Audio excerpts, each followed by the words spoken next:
નમસ્કાર દર્શક મિત્રો, બીએન ન્યૂઝ ગુજરાતીમાં આપ સૌનું હાર્દિક સ્વાગત છે। આવો જોઈએ આજના મુખ્ય સમાચાર। સાપુતારા ખાતે ઉર્જા અને પેટ્રોકેમિકલ્સ મંત્રી શ્રી કનુભાઈ દેસાઈના અધ્યક્ષ સ્થાને જેટકોની ચિંતન શિબિર યોજાઈ। સને 2030ના વર્ષમાં ગુજરાત રાજ્ય વિદ્યુત માટેનું હબ બને તેમજ ઓછા ખર્ચમાં અદ્યતન ટેકનોલોજીનો ઉપયોગ કરીને લોકોને વીજળીની સેવાઓ મળી રહે તેવા ઉમદા આશય સાથે કામ કરવાના ઉદ્દેશથી ગુજરાત વિદ્યુત પ્રવાહન વિભાગ તેમજ જેટકો દ્વારા રાજ્યના નાના ઉર્જા અને પેટ્રોકેમિકલ્સ મંત્રી શ્રી કનુભાઈ દેસાઈના અધ્યક્ષ સ્થાને સાપુતારા ખાતે ચિંતન શિબિરનું આયોજન કરવામાં આવ્યું હતું। ગુજરાતને વધુને વધુ આગળ લઈ જવા તેમજ વડાપ્રધાન શ્રી નરેન્દ્રભાઈ મોદીના વિકસિત ભારત 2047ના સ્વપ્નને પૂર્ણ કરવાની દિશામાં કાર્ય કરવા સૌને મંત્રીશ્રીએ અપીલ કરી હતી। ટીમ વર્કથી આગળ વધવા માટે આત્મવિશ્વાસ હોવો જરૂરી છે।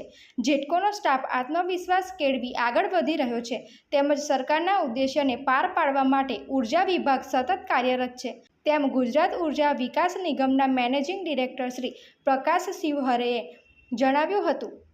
સાપુતારા ખાતે યોજાયેલ ચિંતન શિબિરમાં જેટકો કંપનીના સ્ટાફ દ્વારા કંપનીને ટેકનિકલ સમસ્યાઓ તેમજ કંપનીના વિવિધ પ્રશ્નોનું નિરાકરણ લાવવા માટે અલગ અલગ 4 ગ્રુપ બનાવી પ્રેઝન્ટેશન રજૂ કરવામાં આવ્યા હતા, જેમાં કંપનીને કઈ રીતના આગળ લઈ જવી, વિદેશી ટેકનોલોજીનો ઉપયોગ કરવો તેમજ ઓછા ખર્ચમાં વધુ સારી સેવાઓ ગ્રાહકોને આપી શકાય તે અંગેનું મંથન કરવામાં આવ્યું હતું। આ પ્રસંગે મંત્રીશ્રીના હસ્તે દિનકર જેઠવા લિખિત ગ્લોબલ વોર્મિંગને ના થવા આપણને જાતે શું કરી શકીએ પુસ્તકનું વિમોચન પણ કરવામાં આવ્યું હતું। સાપુતારા ખાતે યોજાયેલ ચિંતન શિબિરમાં જેટકોના મેનેજિંગ ડિરેક્ટર શ્રી ઉપેન્દ્ર પાંડે, જેટકોના ચીફ એન્જિનિયર સર્વે શ્રી એ.બી. રાઠોડ, શ્રી કે.એચ. રાઠોડ, અધિક્ષક ઇજનેરશ્રીઓ, એક્ઝિક્યુટિવ એન્જિનિયર તેમજ ડાંગ જિલ્લા વિદ્યુત વિભાગના નાયબ કાર્યપાલક ઇજનેર શ્રી ડી.વી. પટેલ સહિત અધિકારીશ્રીઓ, કર્મચારીઓ ઉપસ્થિત રહ્યા હતા। Reporter Vinod Pawar, BN news Gujarati, Dang.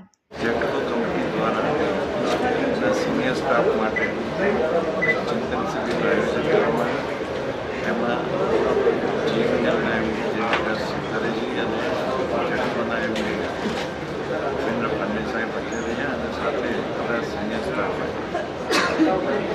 આ ચિંતન શિબિરનો મુખ્ય ઉદ્દેશ્ય હતો કે આપણા ગુજરાતની પર માત્ર કન્ઝમ્પશન અત્યારે 2400 યુનિટ છે, જ્યારે સમગ્ર દેશમાં 1200 યુનિટ છે।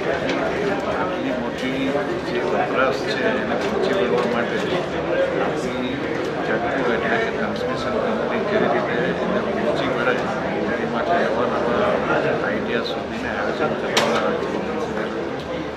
દરેક ઓફિસરોએ